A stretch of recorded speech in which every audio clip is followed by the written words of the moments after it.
तो चलिए आज हम स्टार्ट करते हैं क्लास 9th का मैथ का जो चैप्टर है लाइंस और एंगल्स, वो आज हम लोग पढ़ेंगे। तो आज इस वीडियो में हम लोग लाइंस और एंगल्स के जो है बेसिक चीज़ के बारे में देखेंगे, और नेक्स्ट वीडियो में हम लोग पढ़ेंगे इसका जो है एक्सरसाइज के क्वेश्चन सॉल्व करेंगे क्या होता है, ठीक है। तो क्लास 9th का जो है लाइन एंड एंगल, लाइन और एंगल्स के बारे में हम लोग पढ़ेंगे। तो आइए चलिए स्टार्ट करते हैं लाइंस और एंगल्स। तो सबसे पहले हम जानेंगे लाइंस क्या होता है, लाइन क्या होता है, इसके बाद लाइन सेगमेंट हम पढ़ेंगे, फिर रे देखेंगे, तो फिर इसके बारे में एंगल की बात करेंगे। तो सबसे पहले हम हेडिंग डालते हैं लाइन। देखिए लाइंस क्या होता है, एक प्रकार का स्ट्रेट वन डायमेंशनल फिगर होता है जो दोनों एंड तक इनफाइनाइटली जो है हम उसको बढ़ा सकते हैं, उसके पास कोई थिकनेस नहीं होता। तो हम कह सकते हैं a line is a straight path between two point which have no thickness and extended infinitely from both end। ये मेरा लाइंस है। लाइंस उसको ऐसे मान लिया मैंने एक ऐसे खींच दिया, इसके पास ऐसे, तो इसके पास देखेंगे तो कुछ ना कुछ थिकनेस होगा ही, बट डेफिनेशन के अनुसार इसके पास कुछ थिकनेस एकदम पतला, एकदम पतला, बिल्कुल पतला होना चाहिए। हालांकि खींचेंगे तो कुछ ना कुछ तो मोटाई इसका हो जाएगा, बट डेफिनेशन ये कहता है कि लाइंस के पास कोई थिकनेस नहीं होता है और वो इनफाइनाइटली दोनों तरफ, इनफाइनाइटली हम जितना चाहे उतना इसको प्रोड्यूस कर सकते हैं, जितना चाहे उतना दोनों तरफ उसको हम प्रोड्यूस कर सकते हैं। ऐसा जो स्ट्रेट बनता है मेरा वन डायमेंशनल फिगर जो स्ट्रेट बनता है उसको हम बोलते हैं लाइंस, ठीक।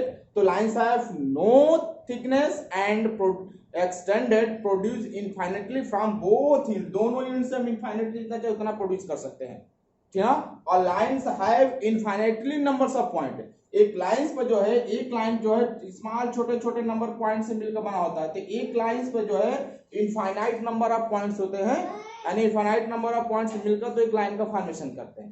बात समझ आया। अब हम बात करते हैं लाइंस के बाद आता है लाइन सेगमेंट। लाइन सेगमेंट, तो लाइन सेगमेंट क्या होता है, अगर कोई लाइन हो और लाइन को बीच से कट कर दिया जाए, दो पॉइंट्स, एक पॉइंट यहां से और एक पॉइंट यहां से, बीच से कट कर दिया जाए, तो कट करने के बाद जो चीज हमें मिलता है उसको बोलते हैं लाइन सेगमेंट। यानी लाइन सेगमेंट मतलब कि लाइन का एक छोटा सा भाग, उसको बोलते हैं लाइन सेगमेंट। इसको हम, इसके दो एंड पॉइंट होते हैं, लाइन सेगमेंट के दो एंड पॉइंट होते हैं, बट लाइंस का कोई एंड पॉइंट नहीं होता, इसको हम पूरी तरह बढ़ा सकते हैं, बट लाइन सेगमेंट के दो एंड पॉइंट होता है क्योंकि इसको मैंने बीच से काटा है, एक पॉइंट यहां से, एक पॉइंट यहां से कट किया है, एक ए पॉइंट से कट किया, एक बी पॉइंट से कट किया। ऐसे लाइन सेगमेंट में दो एंड पॉइंट होता है, बट लाइंस में कोई एंड पॉइंट नहीं होता है। क्या होता है लाइन सेगमेंट। तो लाइन सेगमेंट कह सकते हैं if a line is cut from two point then the portion obtained by cutting the lines is called line segment। जो पोर्शन हमें ऑब्टेन होता है लाइंस को कट करने के बाद उसको हम बोलते हैं लाइन सेगमेंट, ठीक। रे की बात करते हैं हम। रे आपका एक इसी तरह का वन डायमेंशनल स्ट्रेट लाइंस होता है जो इसके पास एक स्टार्टिंग पॉइंट होता है और एंड पॉइंट नहीं होता है। तो हम कह सकते हैं और रे जो हमारा होता है, or ray can be defined as part of a line that have one starting point but no end point। उसके पास जो होता है one starting point but no end point। रे के पास जो होता है एक स्टार्टिंग पॉइंट, जैसे टॉर्च हम जलाते हैं तो टॉर्च का रे निकलता है ना, तो जो बल्ब से निकलता है तो उसका स्टार्टिंग पॉइंट है, बट वो कहां तक बढ़ के जाएगा उसका एंड पॉइंट नहीं है, ठीक ना। तो ये मेरा रे में स्टार्टिंग पॉइंट होता है बट इन पॉइंट नहीं होता है।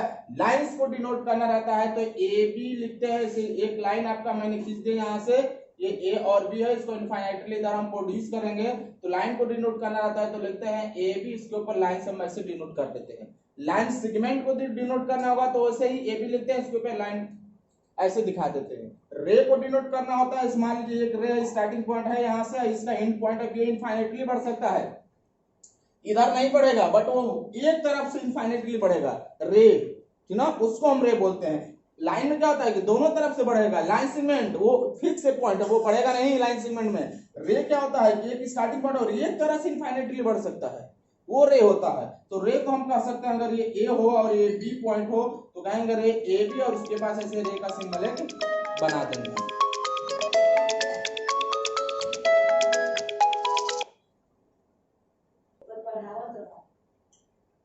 तो ये रहा मेरा रे, ठीक।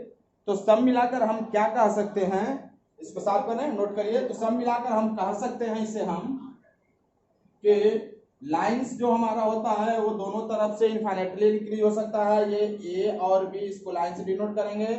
लाइन सेगमेंट ए बी होगा, इसको हम ऐसे डिनोट कर सकते हैं। रे जो हमारा ए बी होगा इसको ऊपर रे दिखा सकते हैं। अगर ए बी कहेंगे तो इसका लेंथ बताएगा, लाइन सेगमेंट का लेंथ हो जाएगा, ये रे का लेंथ हो जाएगा, सबका लेंथ आपको बताएगा क्या होता है, ठीक। तो ये रहा लाइन, लाइन सेगमेंट और रे। अब हम बात करते हैं एंगल के बारे में कि एंगल्स क्या होता है, ठीक। तो चलिए इसको नोट करिए। तो स्टार्ट करते हैं हम एंगल। ये रहा मेरा स्ट्रेट एंगल, ठीक। इसके बाद क्या आता है मेरा, नेक्स्ट आता है हमारा रिफ्लेक्स एंगल। रिफ्लेक्स एंगल होता है। इसके बाद जो हमारा बनता है क्या, कंप्लीट एंगल। ये सारे एंगल्स के बारे में एक्यूट एंगल में आपको बताया गया होगा, जो greater than 0 and less than 90 degree. 0 degree से बड़ा और 90 डिग्री से छोटा आता है एक्यूट एंगल में आता है। जैसे आपका 10 डिग्री, 20 डिग्री, 25 या 89 तक चला जाएगा आपका ये, ठीक। ऑब्टूस एंगल में क्या होता है, ग्रेटर देन 90 डिग्री और लेस देन क्या हो जाएगा, लेस देन 180। जो 180 से कम होता है और 90 से ज्यादा होता है। 91 से लेकर 179 के बीच के जितने भी एंगल होते हैं सब ऑब्टूस एंगल में आ जाएगा, ठीक। राइट एंगल क्या होता है मेरा, जो 180 नहीं 90 डिग्री का जो हमारा होता है, सिर्फ 90 डिग्री का जो बनाएगा उसको हम बोल देंगे राइट एंगल, ना ज्यादा ना कम, वो राइट एंगल आ जाएगा। स्ट्रेट एंगल में क्या होगा, जो मेरा 180 का होता है, जो 180 का एंगल बनता है। सिंबल भी बनाते चलिए साथ ही साथ। अगर हम बनाते हैं ऑब्टूस एंगल का सिंगल तो क्या होगा, छोटा एंगल जो छोटा बनता हो। अगर इसको हम ए बी और सी बोल दें, चलिए बाद में बना देंगे सिंबल हम सबका अलग अलग, ठीक। रिफ्लेक्स एंगल क्या होता है, जो 180 से ग्रेटर हो और लेस देन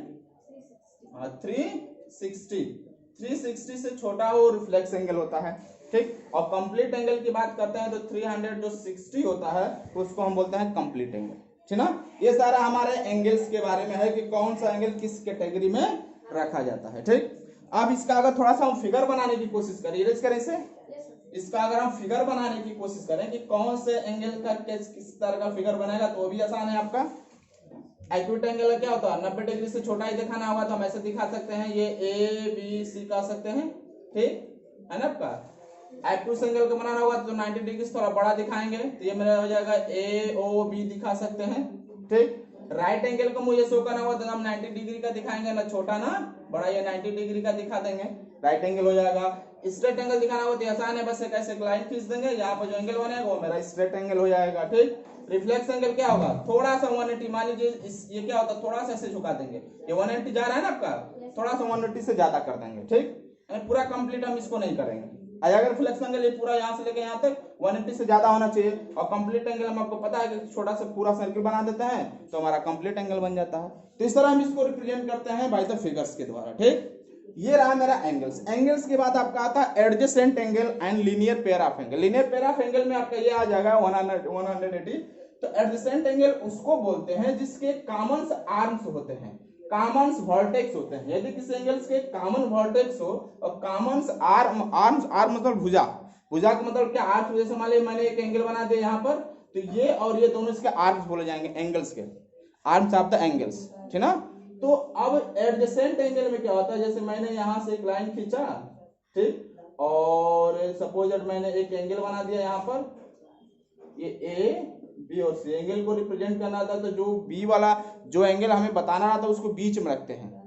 जैसे हमें ये बी है तो क्या लिखते हैं, एंगल ए बी सी, यानी बी एंगल को बीच में रखेंगे। बाकी हम चाहे सी को इधर लिख दें या ए को इधर लिख दें, उससे कोई फर्क नहीं पड़ता है, बट बी को बीच में लिखना जरूरी है, ये तो आप जानते हैं, बेसिक चीज है। अब एडजेसेंट एंगल में क्या होता है, मान लीजिए मैंने एक बीच से लाइन खींच दिया ऐसे, ठीक ना, तो अब ये जो आर्म्स है वो इस एंगल के लिए भी है और ये जो आर्म्स है वो इस वाले एंगल के लिए भी है, तो ये ए बी डी जो है इस वाले इस दोनों एंगल में कॉमन हो गया, दोनों में है ना आपका ये। अगर हम बात करते हैं ए बी डी, तो बी डी वाला किस में आ रहा है, ए बी डी में भी ये वाला आर्म्स आ रहा है। अब हम बात करते हैं सी बी डी की बात करें तो उसमें भी आपका ये वाला आर्म्स आ रहा है, तो ये आर्म्स क्या है, कॉमन आर्म्स है, कॉमन तो दोनों में है, और वर्टेक्स भी कॉमन है, ये वाला कॉमन वर्टेक्स हो गया, ठीक। तो इस तरह का जो हमारा एंगल बनता है उसको हम बोलते हैं एडजेसेंट एंगल, ठीक। और लीनियर पेयर क्या होता है, लीनियर पेयर का मतलब क्या है कि दो एंगल का सम अगर 180 के बराबर हो जाता है तो उसको बोलते हैं लीनियर पेयर। मान लीजिए 60, मान लीजिए ये आपका 70 का है और ये कितने का हो जाएगा, 110 का, सपोज दैट कोई नहीं उतना ही होगा, तो अगर आप इन दोनों को जोड़ेंगे तो कितना आ जाएगा, 70 आएगा, 180 आएगा, तो ऐसे एंगल को हम बोलते हैं क्या, लीनियर पेयर ऑफ एंगल्स, ठीक ना। तो दो एंगल को ऐड करने पर 180 के बराबर आता है तो वो लीनियर पेयर ऑफ एंगल होता है। और अगर दो एंगल के बीच का कॉमन वर्टेक्स और कॉमन आर्म्स जो होता है वो जो एंगल बनाता है उसको हम बोलते हैं एडजेसेंट एंगल की कैटेगरी में उसको हम रखते हैं, ठीक। अब यहाँ एक जो होता है कोलिनियर और, हाँ लिखिए लिख लीजिए इसको, which have common vertex and common arms is called adjacent angle.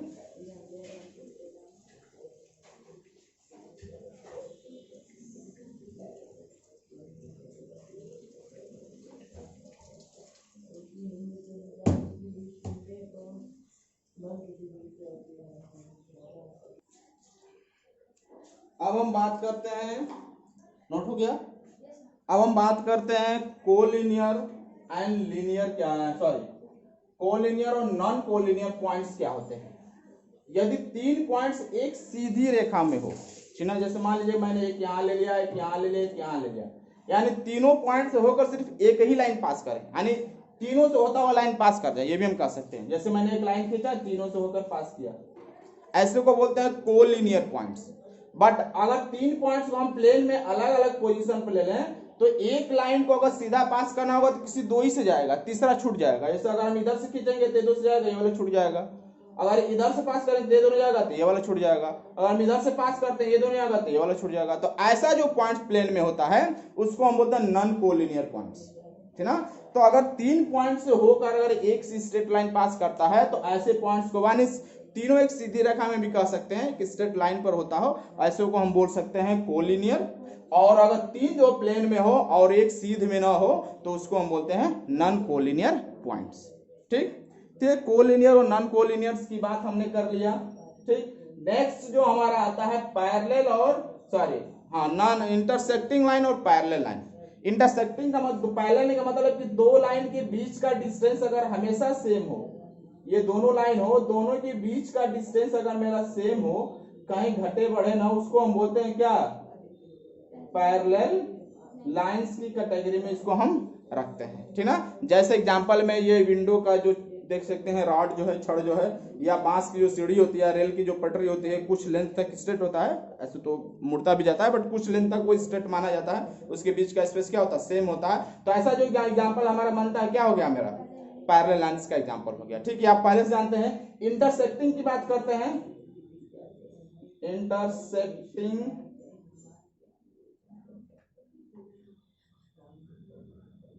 Intersecting अगर लाइन की अगर हम बात करते हैं तो दो लाइन अगर एक दूसरे को किसी एक पॉइंट पर कट करता हो, ठीक ना। यहाँ पर देखिए एक लाइन आपका L है, एक लाइन आपका M है। हम लाइंस को ऐसे भी डिनोट कर सकते हैं स्पेशल नेम से, एलिमेंट से, या हो सकता है तो हम A और B भी कहें, या C और डी भी कह सकते हैं, ठीक ना, 2 पॉइंट से या सिंगल नेम से डिनोट कर सकते हैं लाइंस को। तो अगर दो लाइन एक दूसरे को इंटरसेक्ट करता है किसी एक पॉइंट पर तो उसको बोलते हैं इंटरसेक्टिंग लाइन, ठीक ना। तो इंटरसेक्टिंग और बाइसेक्टिंग में दो अंतर होता है, डिफरेंस होता है। मान लीजिए मैंने लिख लिया एक लाइन ऐसे ये ले लिया, सपोज दैट ए बी एक लाइन हो 4 सेंटीमीटर का, और एक दूसरा लाइन मैंने यहां ले लिया ये भी सपोज दैट ये 4 सेंटीमीटर का ही है। दो लाइन मैंने ले लिया ए बी और सी डी, दोनों का लेंथ 4 सेंटीमीटर। एक लाइन जो है इसको पास करा दे बीचों बीच, इधर से 2 और इधर से 2 डिवाइड कर दे रहा है, और एक लाइन जो इसको कहीं से कट कर दे रहा है, एक छोटा और बड़ा। तो यहां पर जो कट हो रहा है इस लाइन को 2 इक्वल भाग में डिवाइड कर, जिसको बोलते हैं बाइसेक्ट, ठीक ना, डिवाइडेड इनटू 2 इक्वल पार्ट। और यहां पर जो है 2 इक्वल पार्ट नहीं डिवाइडेड, किसी भी रेशियो में डिवाइड कर दिया, छोटा और बड़ा, इसको हम बोलते हैं इंटरसेक्ट। तो यहाँ पर इंटरसेक्ट कर रहा है, यहाँ पर बाइसेक्ट कर रहा है लाइंस, ठीक। तो ये डिफरेंस है मेरा इंटरसेक्टिंग और बाइसेक्टिंग में। अब आता है वर्टिकल अपोजिट एंगल, ठीक ना। वर्टिकल अपोजिट एंगल की अगर हम बात करते हैं, वर्टिकल अपोजिट एंगल क्या होता है? अगर दो लाइन एक दूसरे को इंटरसेक्ट करे, इंटरसेक्ट का मतलब जानते हैं किसी कॉमन पॉइंट पर इंटरसेक्ट होगा। ए बी और सी डी एक लाइन जो है जो एक दूसरे को इंटरसेक्ट कर रहा है, तो यहाँ पर 4 एंगल बनता है, 1 एंगल, 2 एंगल, 3 एंगल और 3 एंगल और 4 एंगल, 4 एंगल बनेगा। तो एक दूसरे के जो अपोजिट एंगल होता है वो आपका होता है वर्टिकल अपोजिट एंगल, यानी इसका अपोजिट होगा ये वाला तो इसके पास आ जाएगा, ये वाला भी पास हो, यानी ये दोनों तो अगर मैं बात करूं ये एंगल 1 है, ये 2 है, ये 3 और 4 है, तो 1 के पास में कौन सा एंगल है? 1 के पास में 2 है और 4 है। जैसे मैं कहा हूं तो इधर वाला मेरे पास होगा, इधर वाला मेरे पास होगा, बट मेरे सामने वाला होगा मेरा क्या होगा? अपोजिट होगा, ना opposite.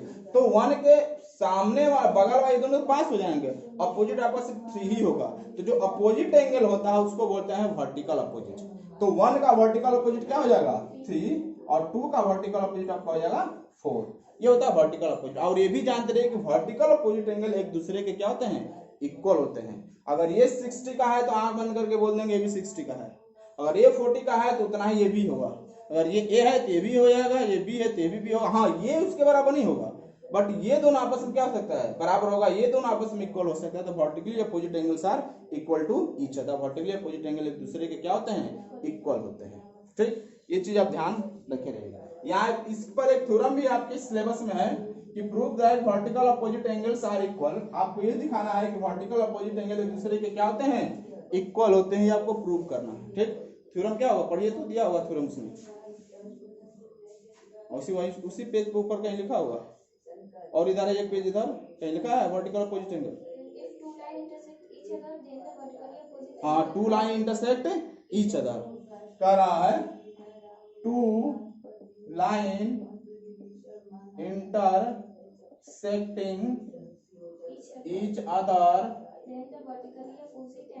then vertically opposite angle are equal। ये आपको प्रूव करके दिखाना है। दो एंगल अगर इंटरसेक्ट करता है तो वर्टिकली, आपको पता है इंटरसेक्टिंग लाइन क्या होता है? वर्टिकल एंगल मैंने आपको अभी बताया, ठीक। तो हम क्या करेंगे कि यहाँ से एक 2 लाइन ले लेंगे, ऐसे 2 लाइन ले लेंगे, ठीक। चलिए मैं यहाँ लिखता हूँ क्या गिवन क्या दिया है, कैसे हम प्रूव करते हैं, थोड़ा एक बात देख लेते हैं। तो हम लिखेंगे गिवन का मतलब होता है थ्योरम में आपको क्या, ये थ्योरम आपका है, ठीक ना, क्या आपका थ्योरम है, ठीक।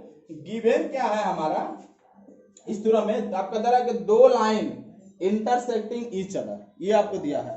प्रूफ क्या करना है कि vertically opposite angle are equal.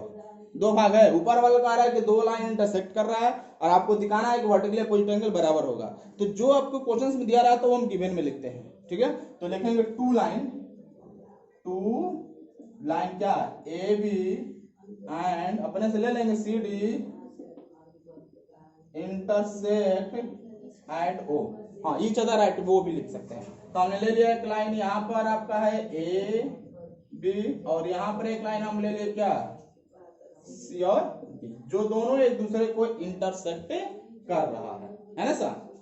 तो ये टू लाइन इंटरसेक्ट है, ए बी एक लाइन है और सी डी एक लाइन है जो एक दूसरे को इंटरसेक्ट कर रहा है एट पॉइंट ओ पर एक दूसरे से इंटरसेक्टिंग कर रहा है दोनों लाइन।